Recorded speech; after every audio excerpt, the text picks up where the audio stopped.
Searching for this all my life. You're just my type. I've been looking for a boy who can treat me right. Your dark hair, because eyes so bright.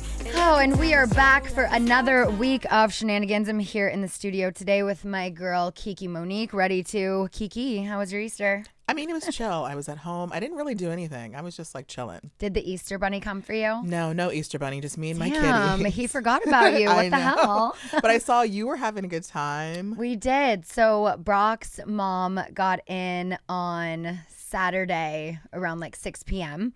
and we planned to pick her up from the airport, but then her flight was a little delayed and then it's like bedtime for Summer. And I'm like, how about we just get her an Uber Black and we have a car service, you know, pick her up curbside. So we did that. But then Summer stayed awake. She had to see her grandma. We dyed eggs. We decorated them. And then she went to bed.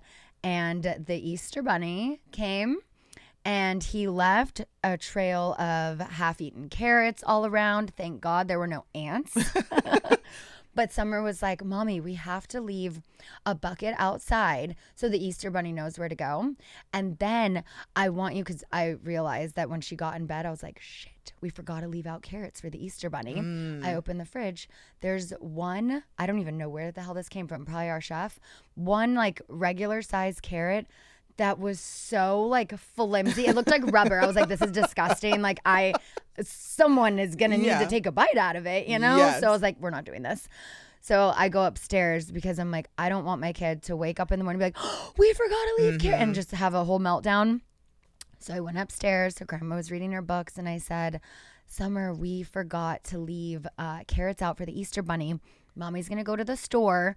I'll leave them out for you, okay? It's like now pushing 9 o'clock. Like, I'm like, it's bedtime. We're not going back down and doing this whole thing. And so she was like, okay, but Mommy, we're going to leave the basket outside. And then I need you to do carrots in a line all the way to a circle and then put an egg in the middle. And then the Easter Bunny will know. And I'm like, oh, God, there's so many rules with this kid, right? She's like, yeah, but then the Easter Bunny is going to do this. And I'm like trying to remember, okay, the Easter Bunny does this, Easter Bunny does that. So in the morning, she comes down, wakes up. It's Easter. So excited. So adorable. It's like the best part of holidays with the kid. It's the easiest day out of the year for me to get up. School days, I'm like, let me hit snooze, 10 more minutes. It's fine. But Easter, I'm like, and I'm up. Okay. And so we go downstairs and she's like looking. And I go, that's what you told Mommy to do was leave a line. She goes, no, I said a line outside. And I'm like, Summer, no, you didn't. Okay. And I'm like, I risked getting ants last night for you. Okay. Thankfully we didn't. But I was like, well, it worked. Look at your Easter baskets in the circle where you wanted it. And it was the best. And then she found eggs around the house and... Is this a new thing? Because I don't remember leaving. I remember leaving cookies for Santa, but I don't remember leaving stuff for the Easter Bunny. I don't know. I just thought we were maybe supposed to. Okay.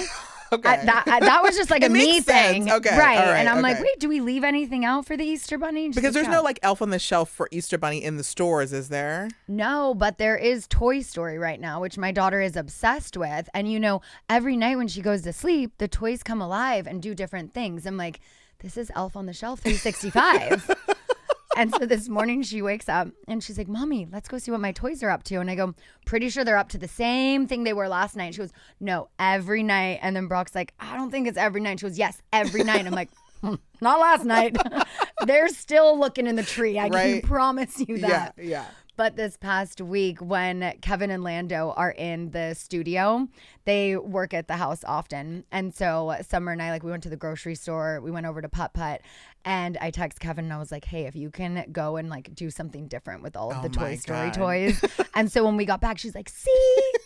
But now I'm like, I'm signing myself up for Elf on the Shelf 365. Yeah, for sure. Like, this is a lot to do with dolls. I'm like, look, they were tired last night, okay? They were trying to climb this tree all of Easter. They didn't make it further. They're just still there. But it was fun. It was a good holiday with her. No, Easter is a fun holiday for kids. Yeah, for sure. Brock got back. He was in Miami. He got back yesterday, and he is just, like, dead from the waist down. He did this crazy high rocks workout. It's like some circuit training thing. Oh my God. His friends are all messaging me. They're like, why aren't you here? And I'm like, oh, it's Easter. Shoot. Yeah, right. Missed the crazy workout. Oh my God. He's into that stuff. Yeah. No, he is. And then, the bunny came to visit her yesterday because she goes, Mommy, remember when the Easter Bunny came to Aunt Dee's house last year? And I'm like, how the hell do you remember that? It was literally a year ago. And I'm like, yeah, that Easter Bunny is in Palm Springs and that Easter Bunny's a little creepy. And I thought this year, maybe that Easter Bunny should kind of be on too. Okay.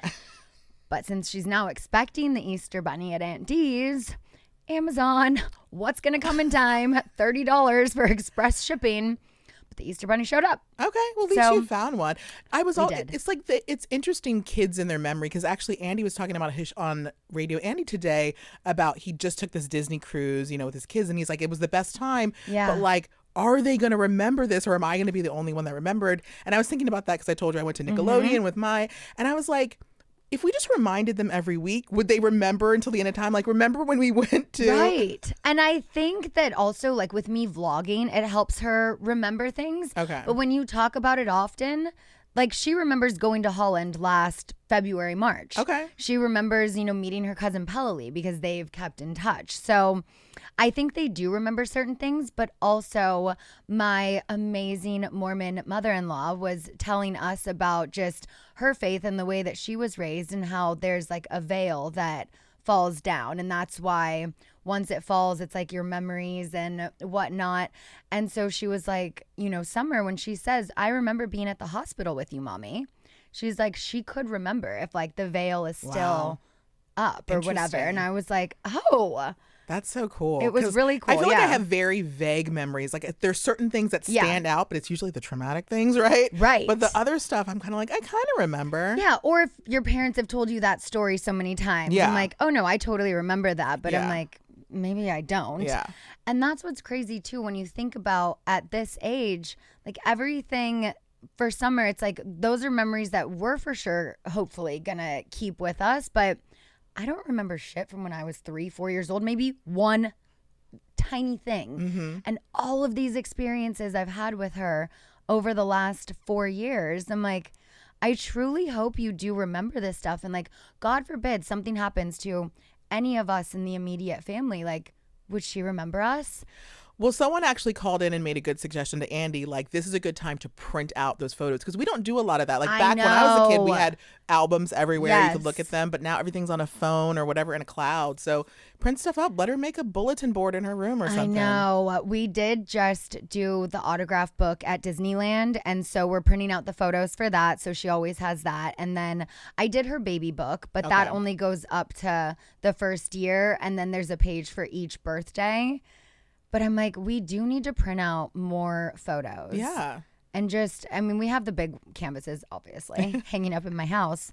But yeah, people don't print them out anymore. Nope, not anymore. And I love having my old photo albums to go back through. My dad still wants printed out. He literally called me this weekend. He was like, can you send me those photos you had on Watch What Happens Live and with you with Harvey Levin? Yeah. He even wanted the picture of me, you, and Scottie Pippen. Yes. He's like, I have a perfect place Oh my on God, the I wall. love that. So you're going to be hanging on my dad's wall. And Yeah. Like when I was going through photos for the book, I have a whole box of high school, childhood, and it was so fun to go through just a box of photos. And I'm like, I want her to have that one day where she can just go back through and physically look, not just scroll back on mommy's Instagram. Yeah, I want to bring back these tactile memories. Like I want her to have a locker at school that she puts up things and Yeah. Ugh, speaking of schools, tours opened up this week. Oh my and God. so we started signing up for, okay, we're going to tour this school and whatnot. And then this morning we're at her school speaking to the woman in charge.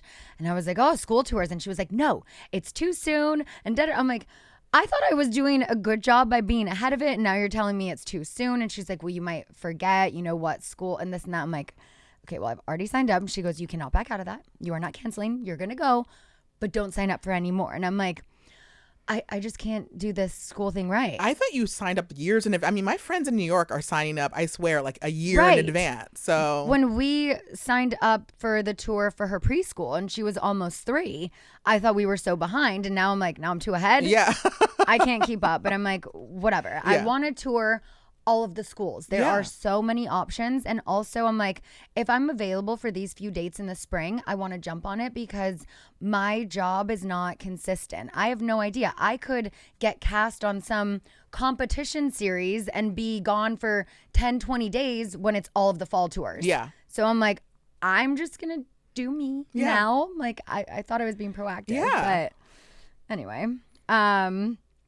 Okay. So I want to ask you about Coachella because I know you have your Coachella coverage. I did Couchella for the first time this year. And Brock and I are like, every weekend too, we're going to do Couchella because we're in VIP. We're watching the show, but we're so far back because we like our space. You know, it's like I'm not in the pit. Okay. Next year, a goal would be getting like artist pit passes to be really close for the good performances.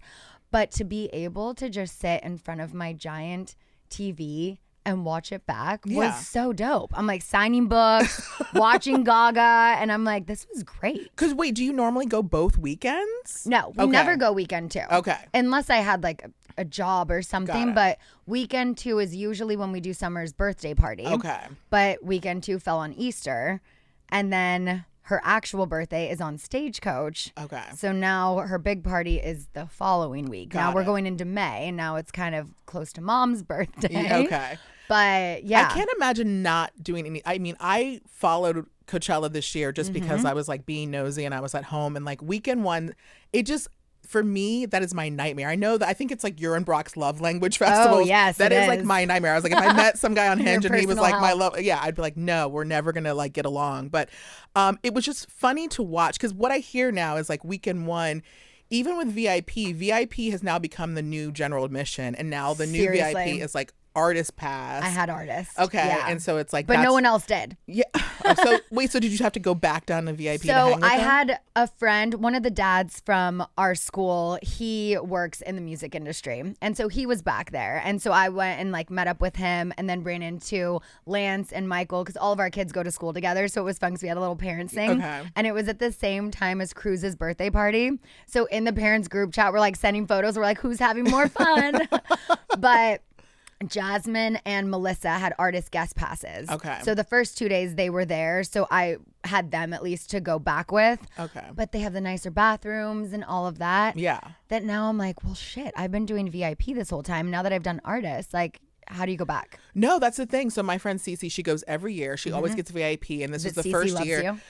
Yeah, Cece. But she like went this year and she was like, this is the first time like VIP was like sucked. She was just like, I'm so used to VIP and now it just felt like I was general admission. She's like, so I guess what I have to upgrade now to artists in order to like have the VIP experience that I had. And like, this is how it goes. They're just going to create next level. I know. And I'm just like, that is just so much. It was so fun though. Honestly, I think it was one of my favorite Coachellas, if not my favorite ever. I mean, Gaga, night 1. So I'm hungover. It's rare I get hungover, and it's even more rare I admit when I am. But that day I was like, y'all, the tequila shots, I was like, I can't do it. The amount of espresso martinis I had at Boulevard for the Valley premiere. Okay. Oh, how late did you stay? Because I don't even remember saying bye to people. All I know is I stumbled out and Scottie Pippen said something to me like. Okay, yes, you were there at the end because that's when we met him. Yeah, he was just like, something about me drinking too much. I can't remember exactly what he said, but I just stumbled out. Yeah, so I thought I had 1 espresso martini shot at the end of the night. Brock said it was 3. And I was like, well, that explains it. He left at like 5 a.m. for Palm Springs to finish some stuff with our turf. Okay. And I stayed back and packed the rest of our stuff, left at like 8 a.m., whatever. Drove by myself because I also left my Ford there now that I have my new car, just leaving it there till we figure it out. And so I stop in like Rancho Cucamonga. I said this last week. I was like, shout out to Steph at the whatever Starbucks. I stopped there and I was like, she recognized me right away. I'm like, okay, not gonna lie, I'm really hungover. I need this, I need that. And so I finally get out there, and then when we get to the house, everyone's so pumped. It's day 1. And I'm like, if it wasn't Gaga, I don't know, I might skip night 1. But getting there, feeling the way I felt, it was the most incredible headlining performance I've ever seen. And then the next day, I'm refreshed. We took electric bikes in. We stayed for Post Malone. We stayed until literally security was like, you gotta go. Wow. Like, we're clearing this area out. And it was just so fun. I felt like I let loose. Saturday, we went to Zenyara literally until it ended. Okay. 4:15 a.m. We get a pedicab all the way back to the house. I thought they were banned this year. They were from the festival. Okay. But at Zenyara, there was one. And I'm like, can you take us all the way home? Okay. And so we take that home. We get back. Everyone had just got back from Neon Carnival. We sat outside by the fireplace literally until the sun came up. I love it. And I haven't done that since like the Tom Ariana Coachella days, like a decade ago. All right. And I just didn't worry about anything. I know my kid is safe. She's with my parents. I'm just going to let loose and have fun. And I haven't done that at a Coachella in a really long time. I haven't done that since I've had a kid for sure. Yeah. So it was like a really fun, stress-free weekend. When you guys were doing like back in the Tom and Ariana days, when you guys were doing Coachella, like were you guys doing the full like VIP experience even then, or was it more chill? Were you guys just like there for like the vibes? I think Tom and Ariana used to go GA. Okay. I never have gone GA. I always did VIP just because the entrance I prefer. Yeah. But they always like to be Like in the it, mix. and I like to kind of be back. Okay. And especially when I started going to Coachella, I think it was maybe season 3 or 4, we are getting recognized. Okay. And I'm like, how are you guys like not completely sober going through crowds of people in GA and taking photos? And like, I just felt so paranoid back then that I was like, no, I want to be in VIP and sunglasses on and like not get too fucked up. But do you know, did like in the split, like did one of them get to like take Coachella? Like, you know, it's both of their things. But I think Ariana, she's the queen of Coachella. Okay, all right. So she's taking Coachella. All right. So Tom has not been back, basically. I don't think he was there this year. Okay. I don't know if he's gone back actually. Okay. Because I'm like, I don't know if he was there last year. He might have been. Okay. That makes sense. Yeah. But yeah, so it was good. Actually, I ran into Ariana and Dan. I ran into almost everyone I knew who was there. Okay. Just organically. Not looking at locations. Yeah. Just like, oh my God, they're there. Speaking of locations, I was thinking about you this weekend because you know how you said like someone would get like you would get a notification if someone removed their, you know, find me from your. So I thought that was a thing. So I had like a couple people share their locations, and like there was only one person in there that I'm not friends with, but I was like happy to know where he was so that we never ran into each other in the city.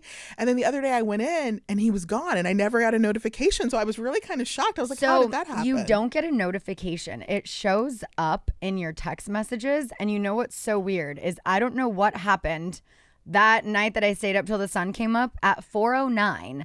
I don't know if my phone died or when it came back, but look right here. Every person I share location with, it said that I started sharing and they started sharing with me. Interesting. All like 65 people. And I'm like, what happened with my phone at 4:09? Yeah. I was not sober by any means, but I'm like, I didn't do anything. That's weird. And so in all of my texts, it says that with everyone. Oh my God. So you don't get like a notification, but it sometimes says right here, stop sharing location with you. That makes sense, especially since I'm not texting with that person. Yes. I would have never opened that. Right. Okay. Hence why I still have everyone's and they still have mine. And I'm like, I don't want them to get that. But okay, so you were covering Coachella. Yeah, I mean, I was just kind of like, I was more fascinated by the people who go camping. And I know that you don't have to go camping. I know that if I ever went for some reason, it would be like in a house or something. But the camping situation, I'm just like, I don't know how people live in their car for 3 days, go to those showers. The line for the shower was like an hour long. Would you ever? I don't even like getting behind someone in the shower when it's still like wet. Like if I can touch the shower curtain, it's still wet. That's gross to me.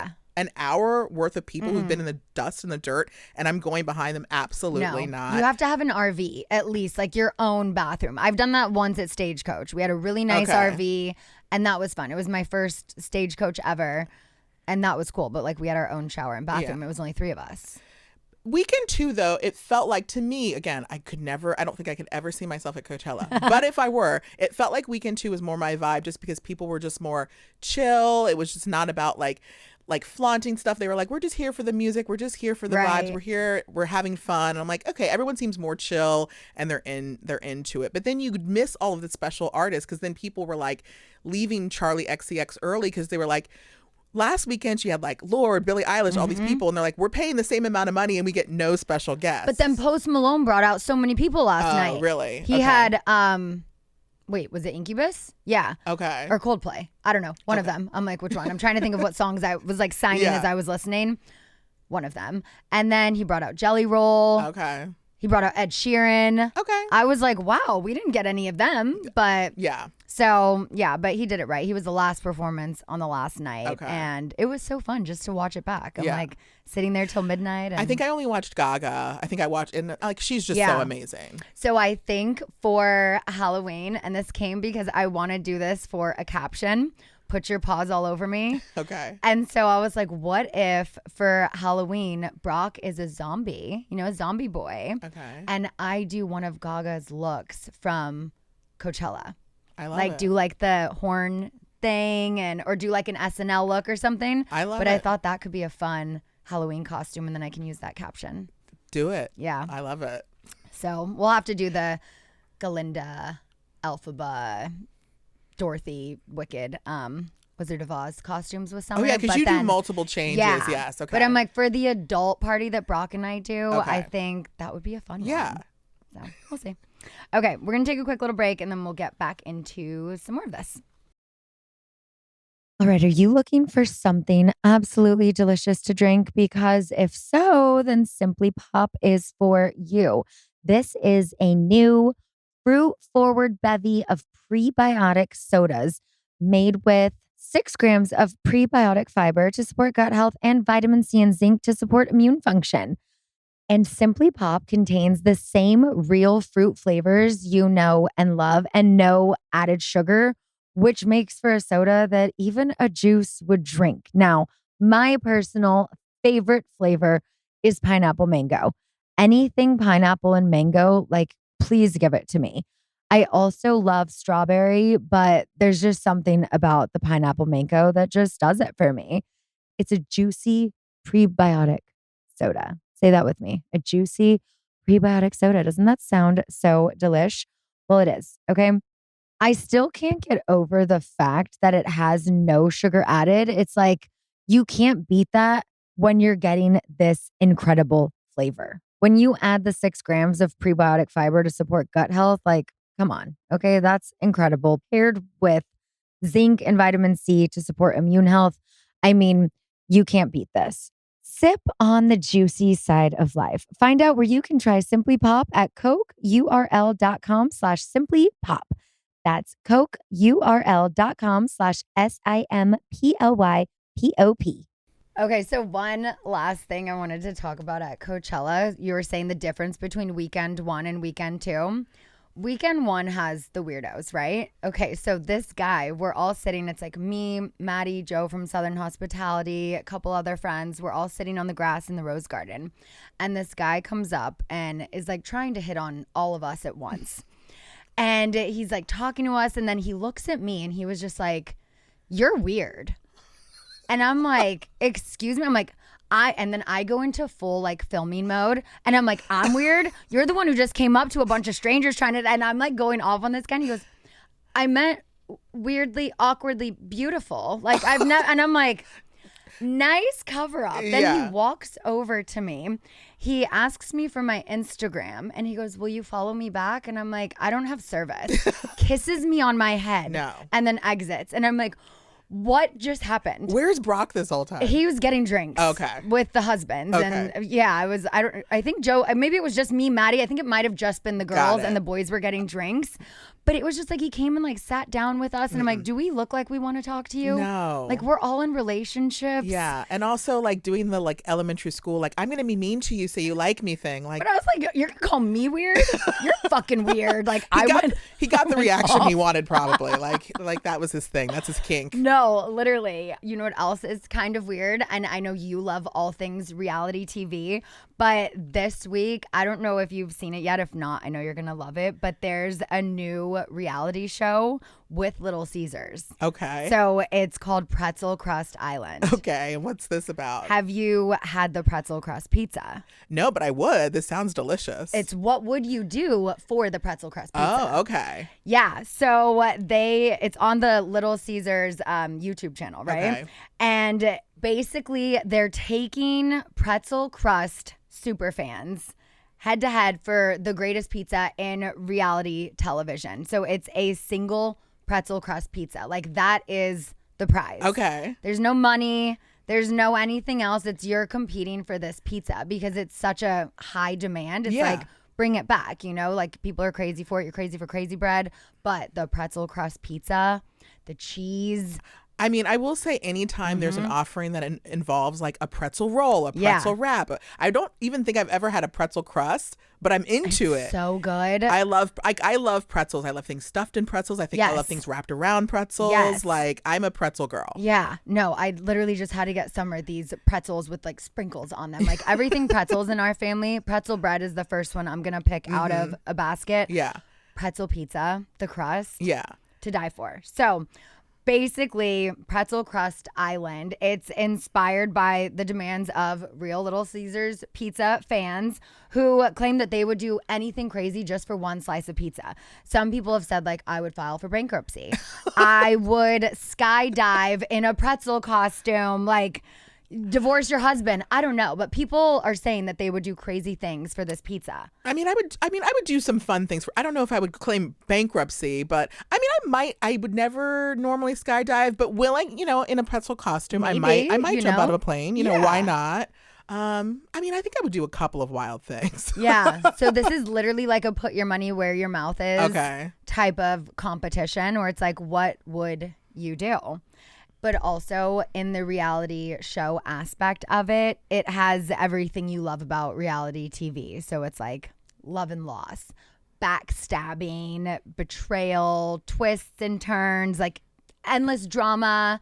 There's so much in this show that you're going to want to watch it and talk about it. No, I love this because, like, I find that, like, you know, sometimes when you're watching reality TV, you know, a lot of it can be sort of heavy or like a lot of fighting and that's like too serious. Yeah. And I find that, like, I'm liking these reality shows where it's just silly fighting, where they're doing silly things, where they're trying to just like sabotage each other in like weird ways. So like, this is actually totally the vibe I need. Yeah. And you're like, how the hell are these things even real? Like, people are really doing this, and the challenges are very real because they're based on real fan tweets and comments demanding the pretzel crust return. So it's like, you said you would file for bankruptcy. Put your money where your mouth is.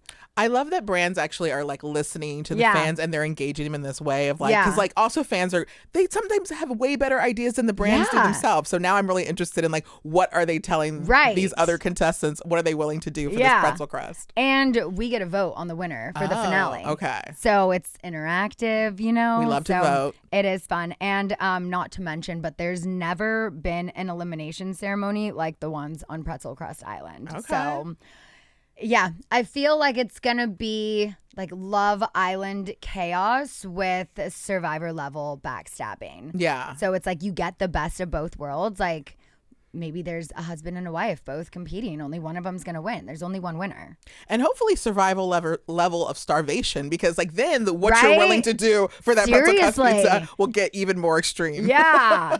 No, it's going to be so good. And, you know, a soft pretzel crust and a cheddar cheese sauce base, like that is my stuff. But yeah, so I know you haven't seen it yet, but you can binge the reality show Pretzel Crust Island on Little Caesars YouTube channel starting April 22nd. So by the time this episode's out, you can already watch it. Perfect. And we got to vote. Yes. We need to. But I do still want to stick in reality TV though, because I just read that Caitlin Bristow recently called out her ex, Jason Tardik, who's both of them have been on this podcast. I've always loved both of them. But he apparently used her dream baby name for his dog. Yeah. His new dog. And she called his actions pathetic and mean. And can't say I disagree. No, that is like... That's low. Petty. Yeah, he was being petty LaBelle for that, for sure. Literally. Because I still hold... some grudges. Yeah. When... Look... I don't want to have kids, but I do have names that I've picked out for kids. And like, if someone ever used it, I would be really upset. Yeah. I was actually shocked, like Cameron from Southern Charm. Like, I had always said if I had a daughter, I'd want to name her Palmer. And when she had a daughter, I've never heard of anyone naming their daughter Palmer. Yeah. And she named her daughter. And I was like, I literally DM'd her and I was like, not mad, but just really random. Yeah. That you came up. Where did it come from? Yeah. Like, I was like, I don't know how you came up with it, but I just made it up, but okay. Yeah. I mean, I think it is really petty. You know, I don't think she cheated on him or did him wrong that he's like, I'm going to take your name and name it after my dog. Yeah. Like so mean. Around Scandoval times, we knew that there was a name that Sandoval always wanted for a boy. And when, Ariana froze her eggs and whatnot, but she's like, we're never having a boy. Like, if we have a kid, it's going to be a girl. And I'm like, well, that name could work for either. She's like, we're not naming our kid that. Lala was so shady. She went on like an Amazon Live or Instagram story, something. And she's like, so, for my next baby, here's some names I was thinking of, and said the name that Sandoval always wanted. She's like, I'm going to publicly claim this name first. Oh my God. And she also has a tattoo of that like name, but like in a different form. And people, believed her, but she just did it to be petty. And I loved it. In that moment, I was like, that was good. Did Tom say anything to her? I don't even know if he saw it or whatever. I just thought it was so funny. But yeah, I mean, baby names are sacred. It's like you have to that's why I feel like when you're a celebrity, it's like you have to like get everything lined up. You have to like buy the website name or the handle. You have to get the Instagram handle. You have to get everything set up. I didn't know that because Summer Moon is a coffee shop in Austin, Texas. Okay. So Summer Moon, like everything, I was like, damn, I might have to like buy a franchise or something. Get any rights to the name. Well, I think like didn't Beyonce just get like, I felt like she got trademark Blue Ivy or something like that. Like she just got the trademark to that, I believe, or something. So, Huh. Yeah, I had no idea about this coffee shop until like 2 years ago. And then I was like, oh, didn't know that when I named her Summer Moon. But Summer is still a unique enough name. I've only met a few others. And like, I was like, there's no one Summer Moon. No, just coffee shops all over Texas. Yeah, the most popular coffee shop in Texas. Literally. We have so much merch now, though, from them. But, okay.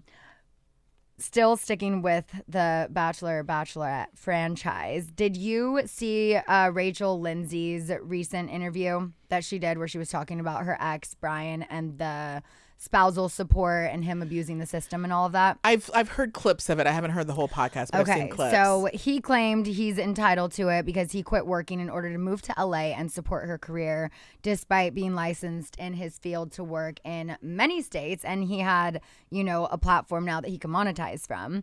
So she said in the interview that they first moved to Dallas because he quit his job to go on the show, and they had to move to Dallas because that's where she had a job. And she was the only one with a job. They then moved to Miami, where she too gave up her job, and then to LA for better career opportunities. And they moved to LA together. They wanted to be here together. They both decided that together. So it's like, do we think she should be paying him spousal support? Absolutely not. Like when I listened to her explanation, it was like clear that, she gave up everything. They went to Florida for him to do his career. Mm-hmm. And obviously she became the breadwinner. And so they both moved to LA, but that didn't stop him from also getting a job here. It reminds me of Halle Berry. Like she's paying so many men so much money. Mm-hmm. It makes me sick. Wild. Like, go, you guys are able-bodied men. Go get a job and stop it makes me angry. Yeah, I mean, it's something I do talk about in my book, but it was also public knowledge. I mean, I gave Shay half when we got divorced because I didn't want to have to do spousal support and all of that. And we did not have a prenup because I didn't believe in it. I believed in forever. And I remember this was what bit me in the ass. Like when Katie and Schwartz were getting their prenup, I was so judgy. And I'm just like, wow, like you don't believe in forever. Like you're getting a prenup. Get a prenup. Everyone get a prenup. It's just... you never know. Yeah, no. You never know. I'm surprised like Lisa Vanderpump wasn't like saying like it's a good idea to get a prenup, like darling. No one even talked to me about it. I didn't even really know much about prenups then. I just was like, this is my best friend. This is my forever. And then when shit hit the fan, I was like, okay, well, this marriage needs to end as quick as possible so we can go our separate ways because I know for a fact this isn't going to continue. We've got $100,000 in the bank account, like in my business account. How about I split that with you? Will you take it? And then not do spousal support. I don't even know the difference between spousal support and alimony. I think it's kind of the same, right? Isn't it? I think it's kind of the same. I don't know. I mean, it's easy when you don't have kids and a house and cars and all of that stuff to try and figure out. I was just like, here's $50,000 by Friday. Sign the papers. But isn't Rachel a lawyer? I don't know. Is she? Yeah. Okay. So, like, why, as a lawyer, did you not get a prenup? Yeah, I'm really That's shocked a bigger by question. that. Yeah, I mean, I'm shocked by that. I cannot recommend it enough. And it's like, I feel bad that now in my marriage to Brock, he's having to deal with things from my past relationships and marriages that I'm like, well, you may never do, but I don't know. Yeah. Never know. So I'm like, I am fully protected if anything does hit the fan, and hopefully it never does and we never need to look at it. Honestly, don't even know where it is. I hope my business manager has a copy of it somewhere. And you shouldn't feel bad for that. Like that's just like a normal situation. Like whenever I see, like I'll be watching like 90 Day Fiance and these women will get all like up in arms when they're asked to sign a prenup. I'm like, that's just like a normal adult thing to do. And if you're getting angry, we need to actually reevaluate whether I need to be married to you, because this is just being responsible adulting. Yeah, it really is. And now I have eaten my words. I will never judge anyone for anything like that. There's also so many things that it's so funny that when you don't have kids, you look at someone else, you know, with their kid, you're like, oh my God, I would never do that. The amount of times I've eaten my words and just been like, Scheana, you cannot judge anything of anything. Like the other day, for example, we're going to Chili's for dinner. Do I really care what she wears? No, but I always have her matching, her hair fixed and whatnot. That day, I'm like, I'm not redoing your hair. The nanny did it that day. It's fine.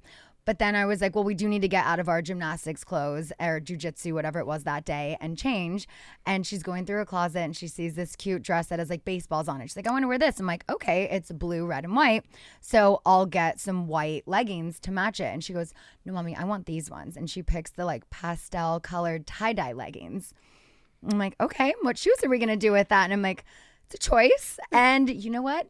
It's fine. My mother never let me go out of the house like that. And you know, I mean, I always looked perfectly put together, but it's okay.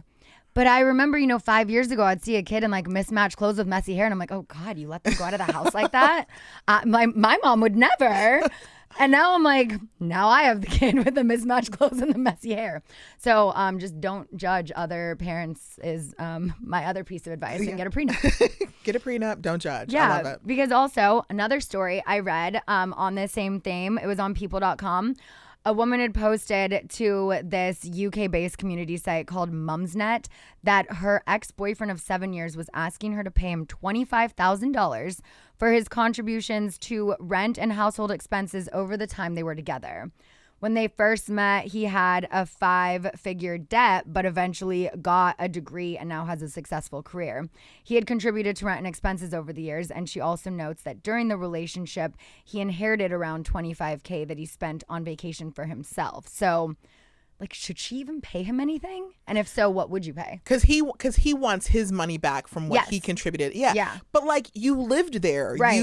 You took the electricity. You took baths. Like, so why would I give you money back? Right. Like, you would have had to pay this if you were living by yourself. Like, it doesn't make any sense. I wouldn't give him a dime. Yeah. Absolutely not. I'm not going to say which Valley divorce, but I see some similarities here with one of my girlfriends having to go through with the ex, nitpicking, being like, well, 4 years ago when we had this, you were a part of it. And so now we have to split. And I'm like, he's a nightmare. No. I'm so sorry you have to deal with him. It's so hard because, like, especially like when you see relationships, like, or when you're in a relationship, sometimes one person is like, you pay off one person's debt, or you like do these things, like you go back and forth. Like, it's so hard. I mean, when I think about like, I mean, I paid for an ex's entire new mouth, all his teeth, and like, I'm not enjoying those teeth. No. No. The amount of shit I paid for men who weren't even my boyfriend. Oh God. Like Adam, Spot, Penguin. Oh really? Yo, I used to pay his rent. What? Because he was like, I'm going to have to leave LA. I can't afford to stay here anymore. And I'm making that season 7 money. It was great. And I was like, I got you, boo. How many months did you pay his rent? I don't know. I don't want to think about the thousands of dollars I gave him that he said one day he'd give me back. And have you ever bought someone like a car? yes, but not someone I'm dating. My parents. Okay. I've bought both of them a car. That's fine. Like, no, that's normal. Yeah. Yeah. And everyone who thinks I bought Brock his Dodge, that was not me. Clifford, the big red Dodge, that he got all on his own. I've not contributed one thing to that other than enjoying being the passenger princess. Yeah.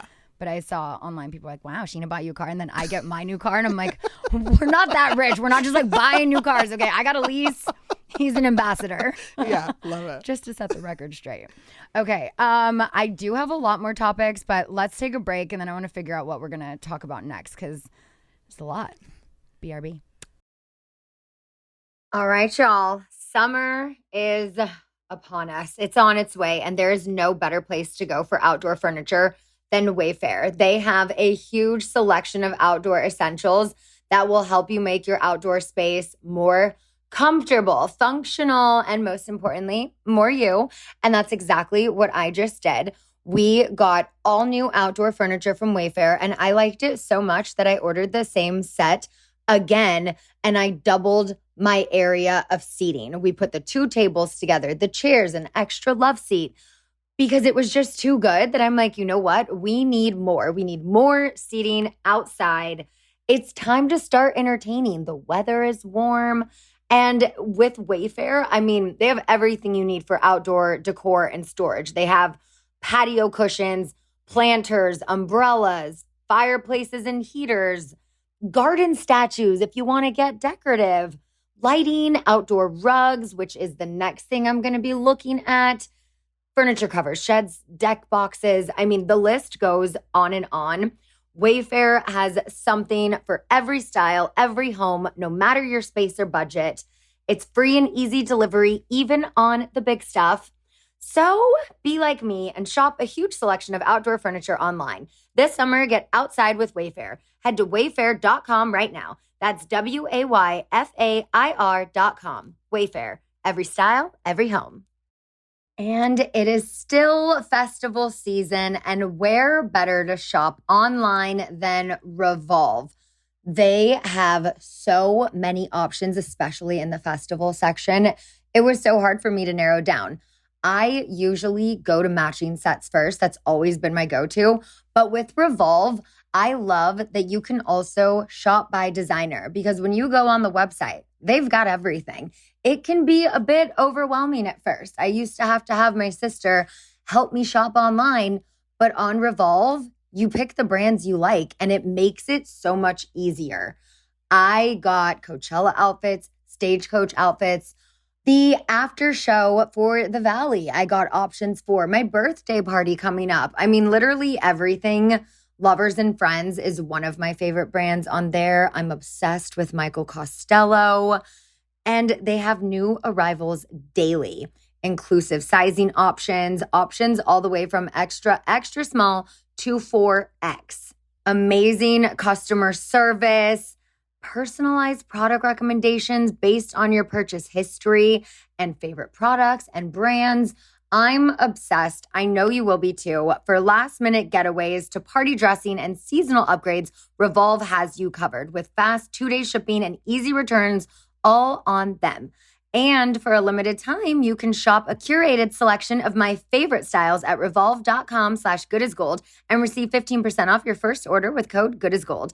That's revolve.com/goodasgold to shop my top picks and get 15% off your first order with code goodasgold. Offer ends May 9th, so don't miss out. Have you heard about this sperm racing? I've seen like TikToks, people talking about it, but I have not, because I'm like, sperm. I'm like, not that interested. Right. So there's a startup called Sperm Racing. It's run by 4 teenage entrepreneurs from the U.S. And they said that it's raised $1.5 million because they're going to stage this big event at the Hollywood Palladium on April 25th. So this week. Eric Zhu is the company's 17-year-old co-founder. And he said that the inaugural event would pit samples taken from 2 healthy young university students against each other on a racetrack, which is 20 centimeters or about 8 inches long, and modeled on the female reproductive system. Like, whose sperm can get there faster and better. Okay. But according to a 2022 study published in the Human Reproduction Update journal, male sperm counts have declined by more than 50% in the past 5 decades. And their goal here is to raise awareness about male fertility, turning it into a healthy competition.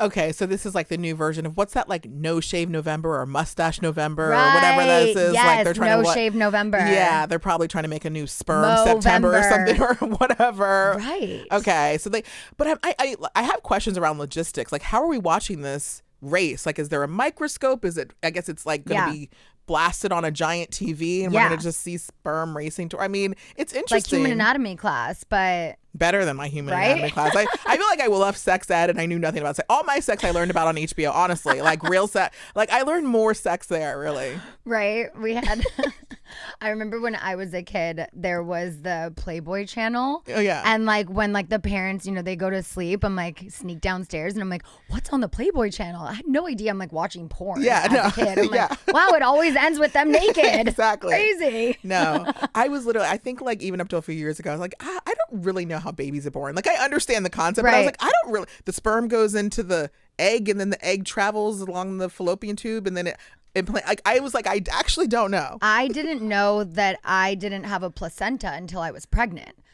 Okay. I just assumed that, you know, as women, we have ovaries, uterus, placenta, all the things. Yeah. No, your body grows a placenta when you're pregnant. It grows a whole organ. Okay. And that's what was poisoning me and gave me the HELP syndrome. And they couldn't save any of they saved the stem cells, but I couldn't encapsulate it. Got it. It was a whole thing. But I'm like, wait, I don't have a placenta. I know. Well, it's like they don't really want to teach us any actual. Right. Like in school, I want to know how I get pregnant. I want to know how to do taxes. Can I learn these two things? Right. And like they should have a class on tipping etiquette, you know, especially in America. Yeah.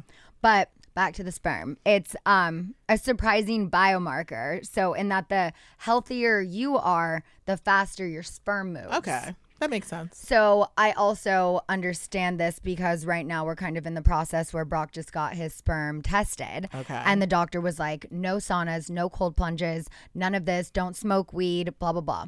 Of course, does he listen to the doctor? Absolutely no. not. So he goes in, gets his sperm tested. Oh, top notch, perfect. The doctor's like, whatever you're doing, keep it up. And I'm like, well, he's not doing what he's supposed to do. But then going back to something I talked about on the podcast like a month ago, that sperm can be, you know, like what dictates if you have a miscarriage or a healthy pregnancy, and things can all go back to the sperm. It's always put on the woman. Yeah. But no, it can be the sperm. So I'm like, regardless, honey, when we go to fertilize these eggs, I think we're probably going to wait until the summer because it's like, we got Stagecoach, we got my birthday, his birthday. After that, let's do a full cleanse. Yeah. Maybe July or August. You know, I'm going to be on book tour then. Yeah. Like, I'm not going to be partying. Yeah. So I think around then would be a good time. Okay. But I'm like, I want your sperm to be the best possible because we did have a miscarriage first, you know? And like, that was your fault. Yeah, exactly. Them sperms. Get them sperms clean. But it's like, okay, as silly as it sounds when you read the headline, you know, the sperm racing, I think the mission here is actually really interesting because this is something that we've talked about on the podcast, but with fertility and infertility, the onus is disproportionately put on the woman. Mm-hmm. And when a couple has trouble conceiving, the question becomes, well, like, why can't she get pregnant? And it's like, you know, the miscarriage, it was like, well, what did she do wrong? And it's always on the woman. But you know, maybe these declining sperm counts have something to do with it. And if there's a new focus on putting men to prioritize their health so that they can win sperm racing competitions, you know, by all means, race away, swim to the fake uterus. Yeah, no, and it's surprising because like all of our entire medical industry, all the studies, they're always based on men, specifically white men, right? Right. But it's like when it comes to that where it's like, oh, well, not if it's going to be like we're the issue. We're not going to study that. We're going to blame it on the woman. It's like, please. Right. Okay, still staying on the topic of sperm, I read this story. There's this Spanish actress, Ana Obregon. I don't know how to say her name exactly, but she used her son who had passed away, used her son's sperm and a donor embryo to birth a grandchild who she also named Ana. Tragically, her son, whose great uncle on his father's side was King Juan Carlos, passed away from Ewing sarcoma in 2022 at the young age of 27. Oh, wow. And he had frozen his sperm 2 years prior. And his mother did this to fulfill his final wish, which was to produce offspring. So I want to know, what are your thoughts on that, if this is what his wishes were. Yeah. But how do you feel about that? Well, now that you say that his like grandfather, whoever was King Juan Carlos, it makes sense because like people who have this lineage want to carry it on. So in that respect, I understand why she would do it. Plus, like, I do think she did want a grandchild. Now, giving birth to your own grandchild, that is very interesting. But I think a lot of these, you know, really high up lineage bloodlines, they just want to keep it going on. They're just, that's what they do. Yeah. And to add an additional layer of controversy here, the arrival of Anna's granddaughter caused a stir in Spain as surrogacy is illegal there. Really? Yeah. So where'd she do it? She went to like another country? In the U.S. Oh, okay. So it's legal to adopt a child who was born abroad. So the baby was born via surrogate here. Oh, wow. And then Anna legally adopted her biological granddaughter as her daughter. Wow. I mean, like, there's so many questions. Like, I know with surrogacy, like, you sign contracts and all of that. But again, like, if I was the donor egg and, like, then I was kind of like, oh, these people are rich, or, like, you know, maybe I want to start claiming rights on this child because it is half mine and I want to get, you know, I want to be a countess. Yeah. Right? So there's been like all of this criticism she's gotten, and also from like governmental leaders saying that surrogacy is a form of violence against women, that women's bodies should neither be bought nor rented to satisfy anyone's desires. And like, I understand those concerns to protect women, and that's why surrogacy is something that should be regulated, you know, to ensure that women aren't being forced or pressured into surrogacy, like, you know, in like The Handmaid's Tale and stuff. But surrogacy has also allowed for many children and families to be born that wouldn't have been normally. That's what we're going to have to do if we want another child. Like, that's the only option, or adoption, of course. But if we want another biological child, I can't risk my own life. Yeah. You know, there's infertile parents, there's gay couples, there's people who desperately want to be a parent and don't have the ability to birth a baby themselves, who are going to be incredible parents and give this baby so much love. So it's tough because it's like, I mean, but is it? I mean, at the end of the day, if there's people that are willing to do it, then they should be like, what's the difference? There are people who sell their breast milk because some people can't produce breast milk. What's and like, wrong with but that? they want to breastfeed or at least give their kids that breast milk. So it's like, it's no different. Like, you know, if there are people who are willing and able, then they should be allowed to do whatever they want. Yeah, I think so too. It is just like a tough pill for me to swallow that someone else is going to have their energy going into our baby, because I really believe in that. And I felt like my whole pregnancy was summer. We were in San Diego. We did a sunset beach walk every day. Like, I had so much peace during that time. Granted, we were in a pandemic. Yeah. But I didn't really see that many people. I just kept my baby safe, and it was so peaceful that I'm like, I gave her so much good energy. I did acupuncture twice a week. I worked out until I was 39 weeks. Like, I did all of the things that I'm like, a friend of mine who had offered to be our surrogate when we talked about this a couple years ago is now pregnant again with her third child. And I'm like, I don't know if she's going to want to get pregnant again a fourth time. But also, I just, like, okay, so I go and find a stranger, you know, like, maybe I could get one of the Mormon wives. Yeah, no, you should. I mean, they're very fertile.